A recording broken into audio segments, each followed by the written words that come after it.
കള്ളം മാത്രം പറഞ്ഞ് മനുഷ്യർ തമ്മിലുള്ള വിശ്വാസത്തെ തകർക്കുന്നവരോടല്ല, ഈ നാട് നശിക്കാൻ ഒറ്റുകൊടുക്കുന്ന കൂട്ടർക്കു വേണ്ടിയുമല്ല, ദാരുണമായ ദുരന്തത്തിൽ നിന്ന് കരകയറാൻ പാടുപെടുന്ന മനുഷ്യർക്ക് വേണ്ടിയാണ്. അതെ, ഈ മുഖ്യമന്ത്രിയുടെ ദുരിതാശ്വാസ നിധി എന്ന സംഭവം രാഷ്ട്രീയക്കാർക്ക് കൈയിട്ട് വാരാൻ പറ്റുന്ന ഒരു സെറ്റപ്പേ അല്ല. വെറുതെ കള്ളപ്രചരണം കൊണ്ട് ദുരിതം പേറുന്നവരുടെ വയറ്റത്തടിക്കരുത്. കേരളത്തിലെ ദുരിതാശ്വാസ നിധി സുതാര്യവും അപ്ഡേറ്റഡുമാണോ? നിങ്ങളിട്ട ഓരോ നാണയത്തൊട്ടും അർഹമായവരുടെ കയ്യിൽ എത്തിക്കുന്നതിന്റെ കണക്ക് വെബ്സൈറ്റിലുണ്ട്.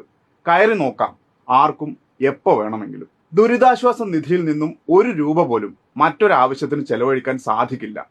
ഈ പണം ചെലവഴിക്കുന്നതിന് വ്യക്തമായ മാനദണ്ഡങ്ങളുണ്ട്. മുഖ്യമന്ത്രിക്ക് പോലും 3 ലക്ഷത്തിലധികം രൂപ ചെലവഴിക്കണമെങ്കിൽ മന്ത്രിസഭയുടെ അംഗീകാരവും റവന്യൂ വകുപ്പിന്റെ ഉത്തരവും ആവശ്യമാണ്.